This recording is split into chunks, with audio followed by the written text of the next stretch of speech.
আল্লাহ তখন ভয়ঙ্করের একটা আওয়াজ দিবেন, লিমানিল মুলকুল ইয়াউম লিল্লাহিল ওয়াহিদিল কাহ্হার। আল্লাহর কুদরতের আওয়াজ এত ভয়ঙ্কর, এত ভয়ঙ্কর, হাসরের ময়দানটা থর থর থর থর করে কাঁপতে থাকবে। আল্লাহ বলবেন আজকের দিনের রাজত্ব কার? কেউ জবাব দিতে সাহস পাবে না। আল্লাহ পাকের ভয়ঙ্কর আওয়াজে হাসরের ময়দানটা কাঁপতে থাকবে। সাহাবায়ে কেরাম সহ নবীরা, বেঈমানেরা বেহুশ হয়ে যাবে। জবাব দেওয়ার কোনো উপায় নাই।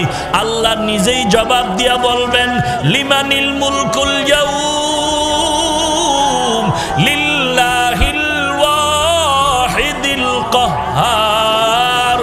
আজকের দিনের রাজত্ব মহারাগে রাগান্বিত আল্লাহর। আল্লাহ পাকে আওয়াজ দিবেন, সবাই বেহুশ হয়ে যাবে। আল্লাহ পাক হুশে আসার পরে হুশে আনবেন, সূর্যটা নিচে নেমে আসবে। মায়ার নবী চোখের পানি ছেড়ে জাহান্নামের বিবরণ দিয়া বলেন, সূর্যটা যখন মাথার উপরে চলে আসবে, এখন 9,30,00,000 মাইল দূর থেকে সূর্য তাপ দেয়। একটা মুখ জমিনের দিকে হাসরের ময়দানে আল্লাহ অর্ডার করবেন, ও সূর্য তোর 12টা মুখ জমিনের নিচের দিকে ফিরাইয়া দাও এবং যত তাপ আছে জমিনে ছেড়ে দাও। সূর্যের তাপে জমিনটা তামা হয়ে যাবে। স্বর্ণ কেন হবে না? লোহা কেন হবে না? জমিনটা স্বর্ণ কেন হবে না? লোহা কেন হবে না? তামা হবে কেন? বলে তামার ভেতরে যেই গুণ আছে লোহার মধ্যে, স্বর্ণের মধ্যে সেই গুণটা নাই।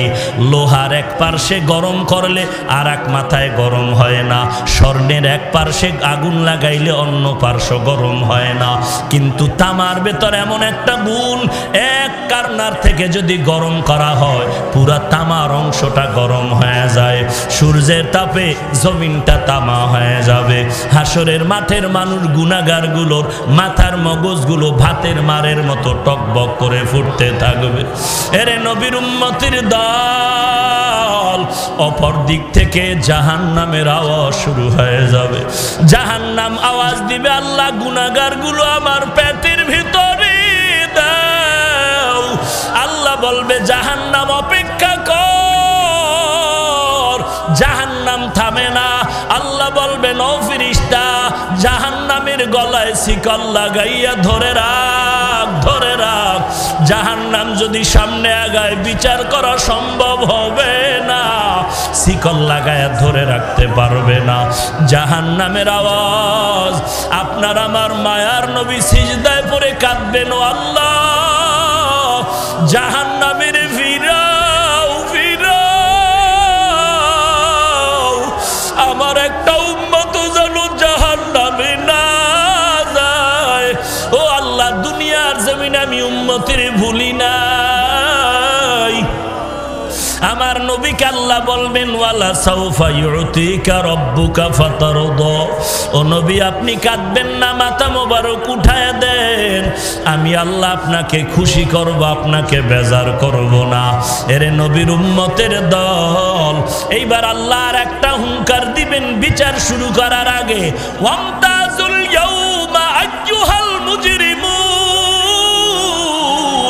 ও গুনাহগারের দল, আলাদা হয়ে যাও।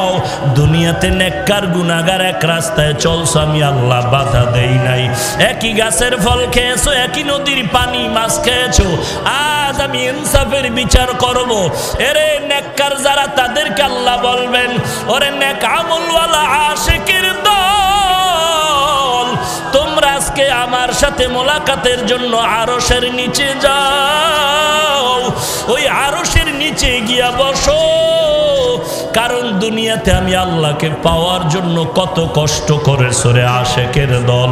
এই জমিনে যারা মাওলার বড় আশেক, আমার আল্লাহর মহব্বতে কত রাত্র ঘুমাইতে পারো নাই। আমার আল্লাহর মহব্বতে কতবার খানাও খেতে পারো নাই। টুপির কারণে গালি, দাড়ির কারণে গালি, এরপর আল্লাহর পাগলেরা টুপি ছাড়ে না। নামাজ বাদ দেয় না, পর্দা ছাড়ে না, কত হামলা, কত বিপদ। এত ঘরে চাল নাই, ডাল নাই, খানা নাই, এরপরেও হারামের দরজায় যায় না, সুদ উঠানের জন্য, লোন খাওয়ার জন্য যায় না, একমাত্র আমি মাওলা পাকের মোহাব্বতের কারণে। আল্লাহ মায়ার নজর দিয়া বলবেন, ওরে আশেকের দল, তোমরা আরশের নিচে গিয়া বসো, আমি আল্লাহ তোমাদের সাথে আজকে মোহাব্বতের মোলাকাত করব। গুনাহগারেরা তোমরা আলাদা হয়ে যাও। গুনাহগারেরা আল্লাহর ভয়ে, আযাবের ভয়ে আলাদা হতে চাইবে না। আল্লাহ বলেন, আমি নিজ হাতে তখন গুনাহগারগুলোরে আলাদা করা শুরু করব। আমি আল্লাহ এমন ভাবে আলাদা করে ফেলব, গুনাহগারেরা ধানের চিটার মতো উড়িয়া উড়িয়া জাহান্নামের দরজায় হাজির। আল্লাহর আওয়াজ, কুদরতি আওয়াজ, ওয়াসিকাল্লাযীনা কাফারু ইলা জাহান্নামা যুমারা হাত্তা ইযা জাউহা ফুতিহাত আবওয়াবুহা وقال لهم خزنتها ألم يأتكم رسل منكم يتلون عليكم آيات। আল্লাহ পাক বলবেন, ও ফেরেশতা, জাহান্নামীদের হাতে পায়ে শিকল লাগায় দাও, এরপরে লাইনে দাঁড় করাও, আমি বাম হাতে ধরে আমলনামা দিব। এরে নবীর উম্মতের দল, আল্লাহর কাছে তওবা করো, চোখের পানি ছেড়ে কান্না করো। আল্লাহর আযাব এক সেকেন্ডের জন্য সহ্য করার মতো শক্তি কারো ভিতরে নাই। ওই আফ্রিকার জঙ্গলের বেলাল, উমাইয়ার ঘরে গরিব চাকরি করে, উমাইয়া বেদিন বেলালের হাতে পায়ে রশি লাগায়া উত্তপ্ত গরম বালুর মধ্যে টানা হেসরা করে। গরম বালুর তাপে বেলালের পিঠের চামড়াগুলো পরে রক্ত পড়ে যায়। বেলালের জবানে আওয়াজ, আহাদ, আমার আল্লাহ এক। ওই পথ দিয়া নবীর সাহাবী আবু বকর রওয়ানা। আবু বকর ডাক দিয়ে কয়, রে উমাইয়া, বেলালের আর কাঁদায়ো না, বেলালের আর কাঁদায়ো না, বেলালের কান্নার আওয়াজ সহ্য করা যায় না, আমার কাছে বিক্রি করে দাও। উমাইয়া বলে, বেলালের বিক্রি করা হবে না। এবার আবু বকর বলে, যদি বিক্রি না করো, বেলালের আমার কাছে বদলে দিয়া দাও, আমাদের ইমানওয়ালা বেলালের দাও, আর তোমাদের লাইনের এক গোলাম আমার ঘরে আছে, তাকে নিয়ে যাও। আমার নবীর দরবারে বেলালের হাজির। আবু বকর বলে, নবী, এই বেলাল দিনের জন্য এত কষ্ট করে, উমাইয়ার অত্যাচার থেকে আমি নিয়ে আসলাম। বেলালকে নবী বলেন, বেলাল, আল্লাহ তোমার উপর এত রাজি কেন বুঝি না।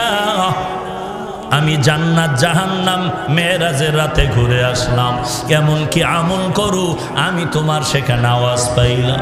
এই বেলালের উপরে আল্লাহ পাকের এত দয়া। মক্কা বিজয়ের দিন আমার নবী হাজির হয়ে গেলেন, মনের আনন্দে মক্কা আজকে হাতে আসলো। যেই মক্কার ঘর থেকে নবী চোখের পানি ছেড়ে গভীর রাতে বিদায় হিজরতের পথে মক্কার দিকে তাকায় কয়, রে জন্মভূমি বাইতুল্লাহ, আজ আমার মন চায় না আমি জন্মভূমি ছাড়িয়া মদিনায় চলে যাই। আজ আমার বংশের লোকেরা আমারে থাকতে দিল না, আমার ঘর বাড়ি আগুন দিয়ে পোড়ায় দিয়েছে আমার বংশের দুশ্মন। আমার মনে চায় না আমি বাড়ি যাব। ওরে মক্কা, আমি বিদায় নিলাম, এমন একদিন আসবে আমি বিজয়ের বেশে তোর সামনে হাজির হয়ে যাব। আজ আমার নবী সাহাবায়ে কেরাম নিয়ে মক্কার ঘরে হাজির। কত বছর বেঈমানেরা মুশরিকেরা বাইতুল্লাহ হজ করতে আসতে দিল না। আমার নবী এবার হাতে লাঠি নিয়ে বাইতুল্লাহর ভেতরের মূর্তিগুলো ভাঙতেছেন। হযরত আলীকে বলে, আলী, জমজমের পানি দিয়া বাইতুল্লাহরে ধুয়ে দাও। আজ আমাদের মক্কা স্বাধীনের দিন, আমরা মনের আনন্দে আজকে বাইতুল্লাহের নামাজ পড়ব। আজকের নামাজ আমার জীবনের কষ্টের আনন্দের নামাজ। মক্কার ঘরের সামনে বসে আরামে নামাজ পড়তে আমার বংশের দুশ্মনেরা দেয় নাই। তায়েফের ময়দানে কত রক্ত ঝরাইলো, উহুদের ময়দানে কত কষ্ট দিল। আজ আমি কষ্টের আনন্দ করব মক্কা বিজয়ের নামাজের মাধ্যমে। তবে আজ বিজয়ের নামাজের আজানটা কে দিবে, তার কপাল আজ ভালো হয়ে যাবে। কে দিবে বিজয়ের আজান? নবী সাহাবাদের নিয়ে পরামর্শে বসলেন। একজনে দাঁড়ায় বলেন, পয়গম্বর আজকে আজান আবু বকর ছাড়া আর কারো কণ্ঠে হবে না। কারণটা কি নবী? আপনিই তো আবু বকরের গুণগান করেছেন। কারণ আপনার বিপদের হিজরতের রাতের সফর সঙ্গী ছিল আপনার আবু বকর, আর কেউ না। আপনি গভীর রাতে আবু বকরের দরজায় গিয়ে আস্তে করে ডাক দিয়েছে। আবু বকর লাব্বাইক ওয়া সাদাইক বলে জবাব দিয়েছে। নবী বললেন, আবু বকর আপনি কি রাতের বেলা ঘুমান না? আবু বকর চোখের পানি ছেড়ে বলেন, পয়গম্বর বহু আগে আপনি আমার কানে আস্তে করে বলেছিলেন হিজরতের সঙ্গী আমি আবু বকর, আপনার সাথেই থাকতে হবে। ওরে নবী, আমি যতই ব্যস্ত থাকি না কেন, রাতের বেলা আমি দরজার কিনারায় দাঁড়ায় থাকি। আপনি কখন এসে ডাকবেন আমি এক সেকেন্ডের জন্য ঘুমাই না। মায়ার নবী চোখের পানি ছেড়ে বলেন, আবু বকর এই ত্যাগের জন্য আমি কি উপহার দিব? আমার হাতে দেওয়ার কিছু নাই। আবু বকর চোখের পানি ছেড়ে বলেন, পয়গম্বর আমি আবু বকর একাই রাতের বেলা ঘুমাই না তা না, আমার কলিজার টুকরা ছোট মেয়ে আসমাও ঘুমায় না। আপনার জন্য নাস্তা বানায় সারা রাত্র সজাগ। আমার নবী আসবেন লম্বা সফরে, নাস্তা দিবে।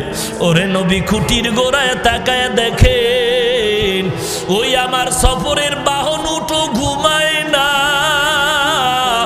আমার নবী চোখের পানি ছেড়ে বলেন, আবু বকর আমার কাছে দেওয়ার মতো কিছুই নাই, তবে আমি দোয়া করি ও মালিক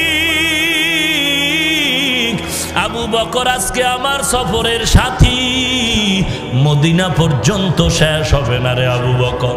আল্লাহর কাছে দোয়া করি তোমার সফর শেষ হবে জান্নাতের ময়দানে। সাহাবী বলেন, নবী আবু বকর স্যার আজকে কেউ আজান দিবে না। নবী বলেন, আর একজন বলো। আর একজন দাঁড়ায় বলেন, নবী আজ বিজয়ের আজান দিবে আপনার সাহাবী হযরত ওমর। কারণ ওমরের প্রশংসা আপনি নবীও করেছেন, লাউ কানা বাদি নাবিয়্যুন লাকানা ওমর। আপনার পবিত্র জবানে ওমরের গুণগান, যেই ওমরের জন্য আপনি মক্কায় বসে কান্না করে দোয়া করেছেন, ইসলামের জন্য ওমরকে আল্লাহ কবুল করেছেন। এই ওমরের মাধ্যমে দ্বীনের দাওয়াত প্রসারিত হয়েছে। বসেন, আর একজন দাঁড়ায় বলে, আজান দিবে ওসমান।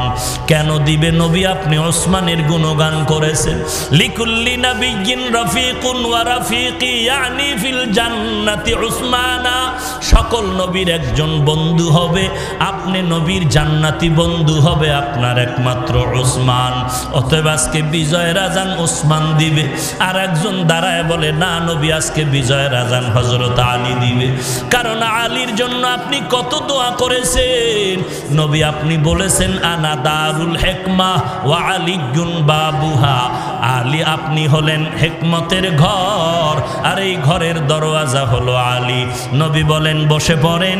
পরামর্শ হয়ে গেল, এবার সিদ্ধান্ত আসবে আল্লাহর পক্ষ থেকে। নবী চুপচাপ অপেক্ষমান। আল্লাহর পক্ষ থেকে ফয়সালা কে দিবে আজ বিজয়ের আজান। পরামর্শ হয়ে গেল, সিদ্ধান্ত আসবে আল্লাহর পক্ষ থেকে। আজানের আগ মুহূর্তে জিবরাইল আমিন পয়গম্বরের দরবারে হাজির। নবীরে সালাম দিয়া বলেন, পয়গম্বর আল্লাহর পক্ষ থেকে সিদ্ধান্ত, আজকের বিজয়ের আজান যে দিবে তার কপাল ভালো। তবে নবী আপনার পরামর্শ আল্লাহর কাছে চলে গেছে, তবে আল্লাহর ফয়সালা আজকে এই বিজয়ের আজান আবু বকরের কণ্ঠে হবে না, আজকের এই বিজয়ের আজান ওমরের কণ্ঠেও নয়, আজকের বিজয়ের আজান উসমানের কণ্ঠেও হবে না, আজকের বিজয়ের আজান হযরত আলীর কণ্ঠেও হবে না। আমার আল্লাহর ফয়সালা আফ্রিকার জঙ্গলের সেই বেলাল, আল্লাহর অর্ডার সেই বেলালের কণ্ঠে হবে আজান। আমার নবী মায়ার নজর দিয়ে বলেন, বেলাল কই, আয় আয়, ও বেলাল তোমার উপরে আল্লাহর এত মায়া, আজকে বিজয়ের আজান বেলাল তোমার কণ্ঠেই হবে। এরে নবীর উম্মতের দল, বেলালের এত মর্যাদা কেন? যদিও কালো, যদিও বড় গরিব, বড় অসহায়, এক বেলা কাজ না করলে ঘরের চুলায় আর খানা চলে না রে বাবা। এই বেলালের ভেতরে আল্লাহর এত দয়া আসার কারণ তাকওয়া, তাকওয়া, তাকওয়া, আল্লাহর ভয়, জাহান্নামের আযাবের ভয়। এরে সানার পারের মুসলমান, পা দুটো যদি আগাইয়া দেও, আমি তোমাদের পায়ে হাত রেখে বলি, আর নামাজ বাদ দিয়া দাড়ি কেটে নবীর কাদাইও না। কয়দিন আর দুনিয়াতে বাঁচবারে যুবক, ওরে পর্দার আড়ালের মা, আমিও মায়ের সন্তান, আমার মাও মা, আপনারাও মা। মনটা কি চায় না একজন আলেমের মা হয়ে কবরে যাও, হাফেজে কোরআনের মা বাবা হয়ে কবরে যাও, আল্লাহর কাছে চোখের পানি ছেড়ে তওবা করো মালিক। এই ময়দানে আমার মতো গুনাহগার কেউ নাই। আয় আল্লাহ, জীবনে এমন কোনো গুনাহ নাই যে গুনাহ করি নাই। আজকে থেকে তওবা করলাম, নামাজ ছাড়বো না, বেপরদায় চলবো না, মা বাবারে কষ্ট দিব না, দেশ ও জাতির বিরুদ্ধে ষড়যন্ত্র করব না, নবীর তরিকা সুন্নত জবাই করব না, আল্লাহ ওয়ালার সাথে ভালো ব্যবহার করে দোয়া নিয়া আমল ভালো করে চলবো। তওবা করার যদি নিয়ত হয়, মুনাফিকি যদি না থাকে, খাঁটি তওবার নিয়তে দুটো হাত আমার আল্লাহকে দেখায় দাও। আয় আল্লাহ, সবার হাত আপনি কবুল করে নেন, তওবার উপরে মজবুত হয়ে চলার তৌফিক দান করেন, আমিন। আলহামদুলিল্লাহি রাব্বিল আলামিন, ওয়াসসালাতু ওয়াসসালামু আলা সাইয়্যিদিল আম্বিয়া ওয়াল মুরসালিন وعلى آله وأصحابه أجمعين يا أرحم الراحمين يا أرحم الراحمين يا أرحم الراحمين رب ارحمهما كما ربياني صغيرا اللهم إني أستودعك حياتي وإيماني وعملي وأهلي ومالي وعزتي فإنه لا يضيع ودائعك اللهم إنا نسألك رضاك والجنة اللهم إني أعوذ بك من سخطك والنار ربنا لا تزغ قلوبنا بعد إذ هديتنا وهب لنا من لدنك رحمة إنك أنت الوهاب ও দয়ার মালিক কুদরতের নজর দিয়ে দেখেন এই ময়দানে কত উলামায়ে কেরামরা হাজির হয়েছে আয় আল্লাহ কত সাদা দাড়িওয়ালা হাজী সাহেব আয় আল্লাহ কত যুবক কত ছাত্র ভাই কত ব্যবসায়ী কত চাকরিজীবী কত শ্রমিক আয় আল্লাহ কত আল্লাহর বান্দা কত ছোট ছোট বাচ্চা পর্দার আড়ালের কত মা বোনেরা হাত তুলেছে আয় আল্লাহ আমরা টাকার জন্য আসি না খানার জন্য আসি না রে আল্লাহ দীর্ঘ সময় এখানে বসার কারণ অনেকে দাঁড়ায় দাঁড়ায় কথা শুনলেন বসারও জায়গা পায় না সবকিছুর একমাত্র কারণ আমরা জাহান্নাম থেকে নাজাত চাই রে আল্লাহ জাহান্নামের আযাব সহ্য করতে পারবো না রে মালিক আয় আল্লাহ শয়তানের ধোঁকায় পড়ে গুনাহ করেছি গুনাহ করে করে জীবনটারে নাপাক করেছি রে আল্লাহ গুনার কারণে আমার হাত না পাক, আমার জিহ্বা না পাক, আমার চোখ না পাক, আমার অন্তর না পাক। আয় আল্লাহ, এরপরও আপনার দরওয়াজা ছাড়ি নাই। আয় আল্লাহ, আপনি গুনাহগার বলে তাড়াইয়া দিয়েন না রে আল্লাহ।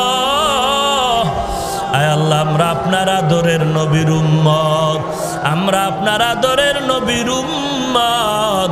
মেহেরবানি করে দয়ার নজরে আয় আল্লাহ সবার জীবনের গুনাহগুলো মাফ করে দেন আল্লাহ। আয় আল্লাহ, আজকের মাহফিল কবুল করে নেন। আয় আল্লাহ, আয়োজনকারীদের কবুল করে নেন। আয় আল্লাহ, অনেক যে দোয়া চেয়েছেন সবার দিলের ন্যাক আশাগুলো পূরণ করে দেন। আয় আল্লাহ, আলোচনার ভুল ত্রুটি ক্ষমা করে দেন। আয় আল্লাহ, আমলের জন্য আমাদের কবুল করে নেন।